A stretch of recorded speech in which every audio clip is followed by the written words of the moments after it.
Le dicaster pour l'éducation catholique vient de publier un document sur les caractéristiques que devraient avoir les centres éducatifs catholiques ainsi que ceux qui y travaillent et d'une certaine manière ceux qui les fréquentent en tant qu'élèves ou parents de ces élèves.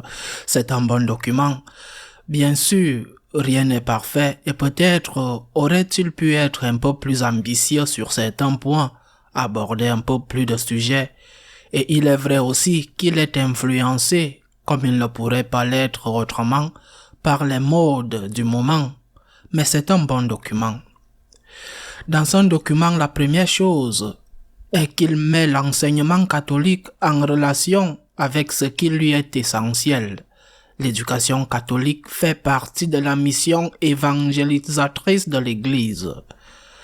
Toute école ou université catholique doit être vue dans cette perspective, la mission évangélisatrice de l'Église. Dans une école catholique, la première chose doit être d'évangéliser et à partir de là, tout le reste doit être vu. Parce que logiquement, ce n'est pas seulement dans la classe de religion que l'évangélisation doit avoir lieu. Bien sûr, les mathématiques ou les langues doivent être enseignées, mais la perspective globale doit être celle de l'évangélisation. Et cela, dit le document, les parents des élèves et même les élèves eux-mêmes doivent aussi en être conscients. Il y a un idéal catholique dans l'école et les parents qui amènent leurs enfants dans cette école ou les élèves qui la fréquentent et qui sont en âge de prendre des décisions doivent savoir où ils vont. On ne peut pas amener un enfant dans une école simplement parce qu'il y sera traité avec plus de discipline ou qu'on lui apprendra à mieux étudier. On amène un enfant dans une école catholique parce que c'est une école catholique. Il y a de plus en plus de chocs entre les parents d'élèves et parfois entre les élèves et les écoles catholiques parce que quand ces écoles veulent appliquer l'idéologie catholique de l'école que les parents connaissent avant de les amener dans cette école, les parents protestent et même les dénoncent. Bien que ces chocs entre les parents et les écoles soient malheureusement de plus en plus fréquents, cependant, les raisons de la plus grande friction ont été ces dernières années avec les enseignants, avec certains enseignants, surtout avec certains enseignants qui enseignent la matière de la religion, surtout à cause de leur comportement. Par exemple, quand ils vivent en couple sans se marier, ou ils vivent en couple sans se marier à l'église, parfois parce qu'ils ne le peuvent pas parce qu'ils sont des couples homosexuels, et d'autres, même s'ils sont des couples hétérosexuels, ne se marient pas. Eh bien, ces cas qui se sont produits, je le répète jusqu'à présent, on s'est concentré uniquement sur la question des enseignants de religion. Ces cas ont généré beaucoup de problèmes lorsque le directeur de l'école ou l'évêque a retiré la permission à ces personnes d'enseigner la matière de la religion. Le document insiste sur le fait que l'éducateur doit être un éducateur aussi avec son comportement. Que tu ne peux pas enseigner une chose, mais avec ton comportement, tu es en train de dire le contraire de ce que tu enseignes, si tu enseignes le correct. Mais le document du dicaster pour l'éducation catholique ajoute également que cette cohérence nécessaire peut être exigée non seulement du professeur de religion, mais de tous les enseignants et éducateurs de ce centre. Ceci est particulièrement important car cela donne aux écoles une caution morale pour pouvoir exiger de ces enseignants ce qui est lié à l'éducation catholique.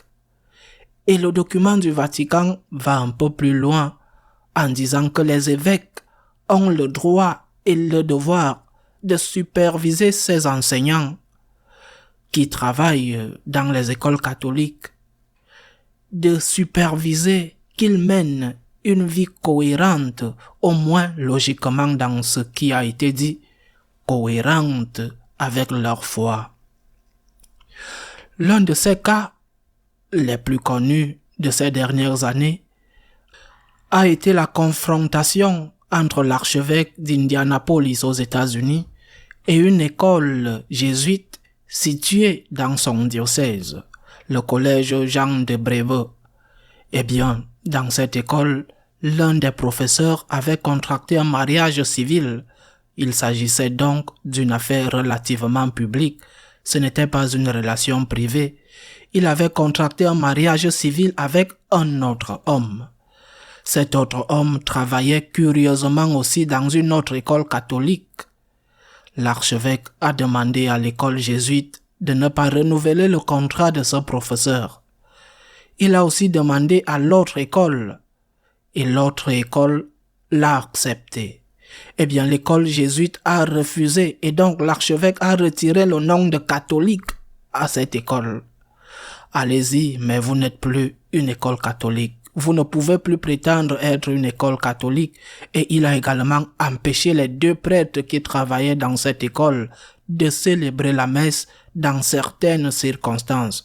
Ils pouvaient encore célébrer la messe quotidienne, mais dans certaines autres circonstances, plus de nature publique et collective pour l'école, il leur a interdit de célébrer la messe. Les jésuites ont fait appel à la Congrégation pour l'éducation catholique. C'était en 2019. Il n'y a toujours pas de sentence. La congrégation, immédiatement comme il y avait eu un appel, a suspendu le décret de l'évêque qui était donc sans effet. Il n'y a toujours pas de réponse. Il n'y a pas de conclusion à ce procès en appel. Il est possible que maintenant, après ce document, cette réponse soit produite. En tout cas, je ne sais pas qu'il y a eu une telle réponse et j'ai cherché sur Internet pour voir si elle existait déjà. Depuis 2019, plus de 2 ans sont passés. Désormais, avec ce document, il est clair que l'évêque a le droit et le devoir d'intervenir lorsque l'école ne fait pas ce qu'elle devrait faire, d'exiger que ses enseignants soient cohérents avec leur vie publique, sans entrer bien sûr dans leur intimité, mais qu'ils soient cohérents avec leur vie publique, avec ce que l'école va enseigner, avec son idéologie catholique. Eh bien, je pense qu'avec ce document, certaines choses peuvent être clarifiées. Je regrette sincèrement que le document n'ait pas été plus loin, qu'il n'ait pas été un peu plus profond, parce que même si des cas comme celui que je viens de mentionner, des professeurs de religion ou non, qui mènent une vie publiquement différente ou incohérente avec les enseignements de l'Église, même si ces cas existent et sont très frappants quand ils apparaissent dans les journaux, ils sont heureusement très peu fréquents. Malheureusement, en revanche, il est beaucoup plus fréquent que les enseignements religieux dispensés dans ces écoles ne soient pas ceux de l'Église. Et ce n'est généralement pas la responsabilité des laïcs, mais celle des propriétaires des écoles, prêtres ou religieux, qui auraient dû demander non seulement que les enseignants mènent une vie publique conforme à la loi, mais aussi que l'enseignement dispensé soit conforme à la doctrine de l'Église.